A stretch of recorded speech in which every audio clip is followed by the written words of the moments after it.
Bismillahirrahmanirrahim. Assalamualaikum warahmatullahi wabarakatuh. Perkenalkan, nama saya Saskia Sifa Zahro dan juga rekan saya Junaidi. Kami dari kelompok 13 mata kuliah Fikih Munakahat.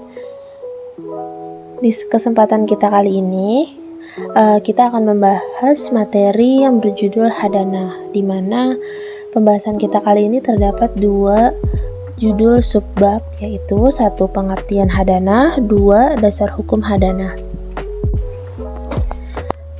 Baik, langsung saja kita masuk ke materi yang pertama, yaitu pengertian hadanah yang akan disampaikan oleh saya sendiri. Hadanah berasal dari kata bahasa Arab yang memiliki arti tanggung jawab dan pemeliharaan terhadap anak. Hadanah ini menurut bahasa yaitu meletakkan sesuatu dekat dengan tulang rusuk atau di pangkuan. Hal ini dikarenakan seorang ibu apabila ia menyusukan anaknya, ia meletakkan anaknya di pangkuannya. Seakan-akan ibu tersebut sedang melindungi dan memelihara anaknya. Oleh karena itu, hadanah dijadikan istilah yang maksudnya adalah pendidikan dan pemeliharaan anak sejak dari lahir sampai ia sanggup untuk berdiri sendiri dan mengurusi dirinya sendiri yang dilakukan oleh kerabat anak itu. Para ulama fikih ini mendefinisikan hadanah yaitu melakukan pemeliharaan anak-anak yang masih kecil, baik laki-laki maupun perempuan atau yang sudah besar akan tetapi ia belum mumayyiz. Mumayyiz di sini artinya yaitu ia belum bisa mengendalikan atau belum bisa mengetahui mana yang baik dan yang mana yang buruk. Lalu menyediakan sesuatu yang menjadikan kebaikannya, menjaga dari sesuatu yang menyakiti dan merusaknya, mendidik jasmani, rohani, dan akalnya agar ia mampu berdiri sendiri untuk menghadapi hidup. Lalu kata hadanah ini adalah bentuk masdar dari kata hadnu as-sabi, yaitu mengasuh anak dan memelihara anak. Mengasuh dalam pengertian ini tidak dimaksudkan dengan menggendongnya di bagian samping dan dada. Sedangkan secara terminologi, hadanah adalah menjaga anak yang belum bisa mengatur dan merawat dirinya sendiri, serta belum mampu menjaga dirinya dari hal-hal yang dapat membahayakan dirinya. Nah, di Indonesia ini sudah diatur oleh ketentuan bahwa orang tua itu harus sama-sama berkewajiban untuk memelihara anaknya, baik secara jasmani maupun rohani.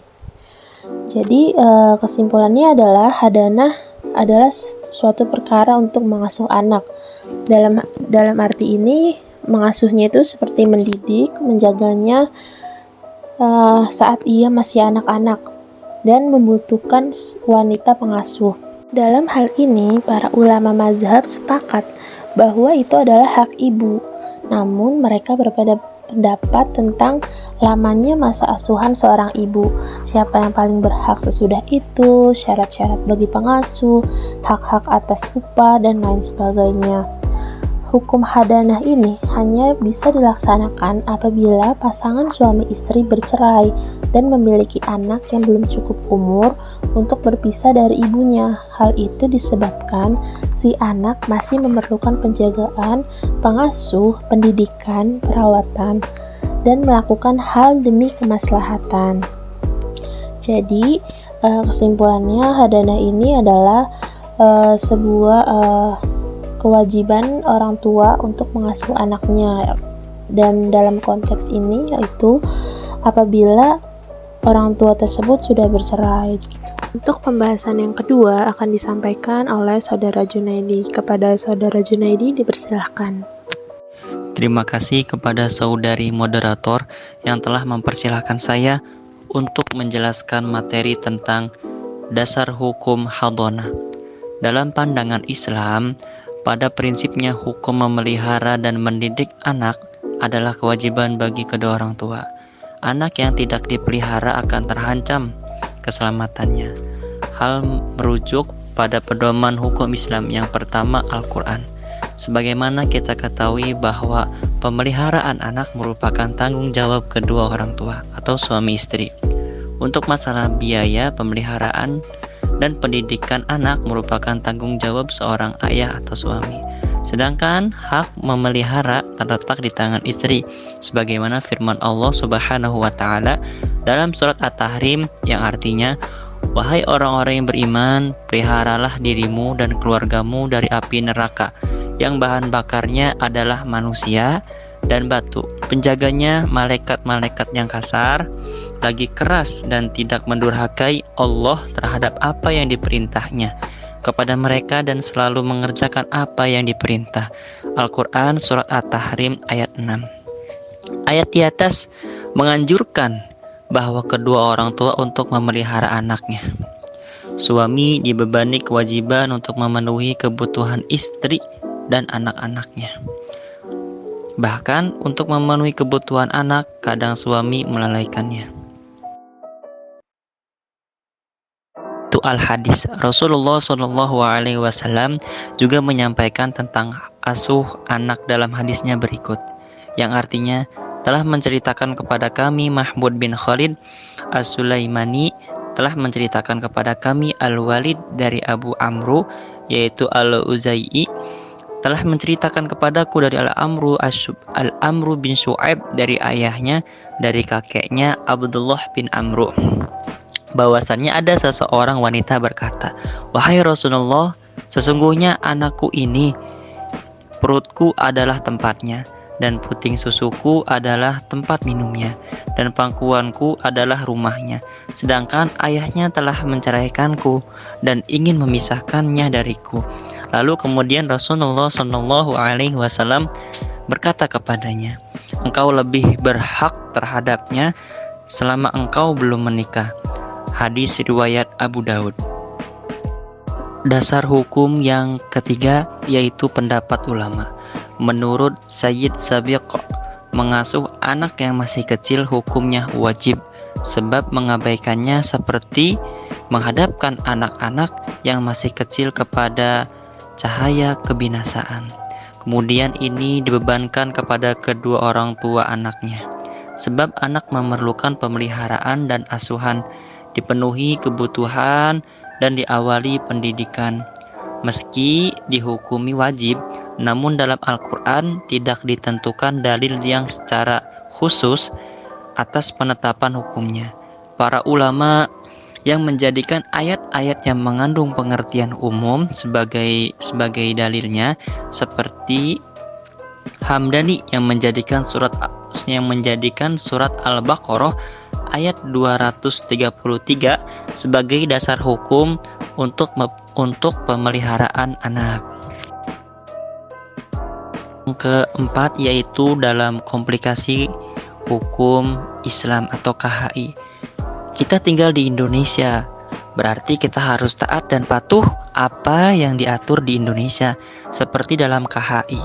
Di Indonesia, ketentuan untuk mengenai hadonah dapat dilihat pada pasal 105 komplikasi hukum Islam yang menyatakan bahwa pemeliharaan anak yang belum mumayyiz atau belum berumur 12 tahun adalah hak ibunya. Pemeliharaan anak yang sudah mumayyiz diserahkan kepada anaknya untuk memilih antara ayah atau ibunya sebagai pemegang hak pemeliharaannya. Segala pemeliharaan ditanggung oleh ayahnya. Hal tersebut di atas juga dijelaskan dalam Undang-Undang Perkawinan pasal 41, yaitu Undang-Undang Perkawinan, yang menyatakan bahwa apabila putusnya perkawinan karena perceraian, maka baik ibu ataupun bapak tetap berkewajiban memelihara, mendidik anak-anaknya semata-mata berdasarkan kepentingan anak. Bila mana ada perselisihan mengenai pengasuhan anak, pengadilan yang memberikan keputusan. Bapak yang bertanggung jawab dan pendidikan yang diperlukan anak tersebut.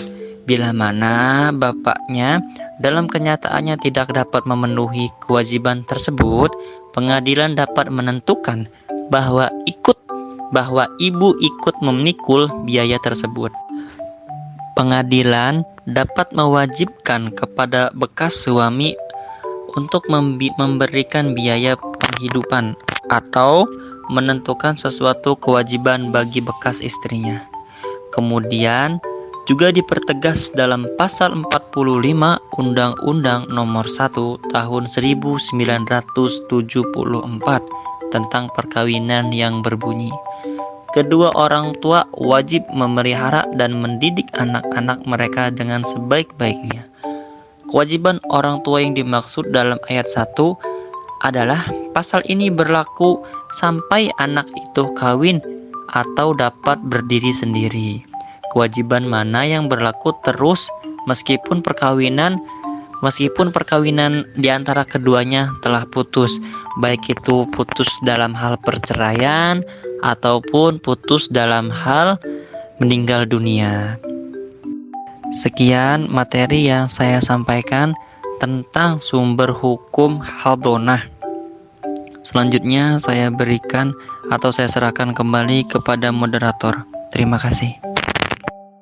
Kepada saudara Junaidi yang telah memaparkan materinya, dan untuk teman-teman sekalian yang ingin bertanya kepada kelompok kami, bisa mengirimkan pertanyaannya melalui WhatsApp group. Dan cukup sekian presentasi dari kelompok kami, kurang lebihnya mohon dimaafkan. Wassalamualaikum warahmatullahi wabarakatuh.